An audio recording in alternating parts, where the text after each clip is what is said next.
За илж байгаа асуудлын дагуу гандаа орчмыг цэцэрлэгт хүрээлэн болгохын сан санаачлага бол зөвөө. Яаж ч утсан одоо энэ хөрсний бохирдол за тэгээ ногоон байгууламжаа хотын төв хэсэгтээ нэмэгдүүлээ гэдэг нь бол зөв сан санаачлага.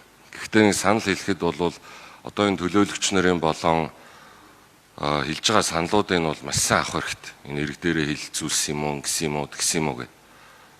Ер нь явж нийслэлийн бүх төсөл хөтөлбөрүүд гүйцэтгэл дээр унаад байгаа шүү.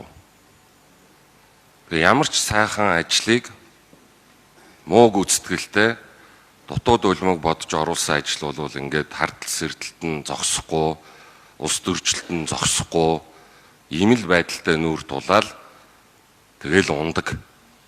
Ийм одоо маш олон жишээнүүд явж байна. Тэгээ бас гормын санал хэлэхэд ер нь одоо цаашдаа цөмөрөө энэ нийслэлийн төсөл хөтөлбөрүүд ямар ч төсөл хөтөлбөр явсан одоо энэ хулгай зээлгийн асуудал нь бол хардталт нь хэрэгс сэтэрлээ. Сая ч гэсэн золдвоо төлөөлөгч хэлж байна. Эндээс ч бас дахиад баахан хулгай хийж байгаа юм шүү гэд.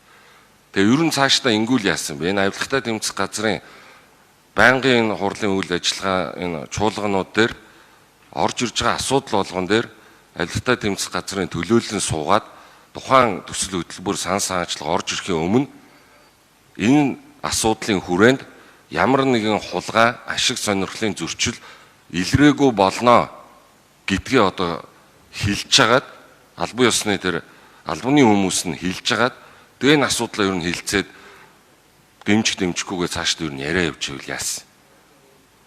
Тэгэхгүй болохоор эн чинь одоо ингээд бүр утгаа алдлаа шүү дээ энэ улс төржилт чинь. Ямар ч ажил, ямар ч төлөөлөгч нийслэлээ санаачлаад оруулаад ирнэ. Хэвлэл мэдээллийн хэрэгслэр ингээл хардас сэрдэл үнэхээр энэ олон хүмүүс яриад байна гэдэг чинь бас асуудал байхыг үгүйсэхгүй. Тэгвэл тэгээ тэр асуудлуудын шалгаад энэ төсөл хөтөлбөрүүдэд оруулж иржээ л дээ. Тэгээ одоо ингээл нэг баахан 45 одоо энэ хулгайч суудсан юм шиг ийм л асуудал энэ нийслэл дээр чи явж шít бас. За ер нь бол ийм гормын санал хэлмээр байна. Тэгээд гүйцэтгэлийн хувьд бол асуудал байгаа шүү. Тэгэхээр энэ дунд чатандаа байдаг юм уу? Одоо тэр компаниудынх нь чанартай байдаг юм уу?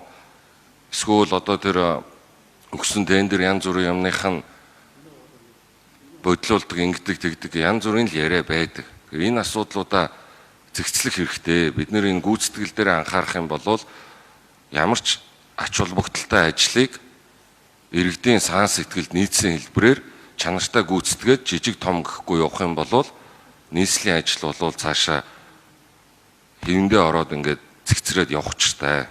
Ийм санал хэл.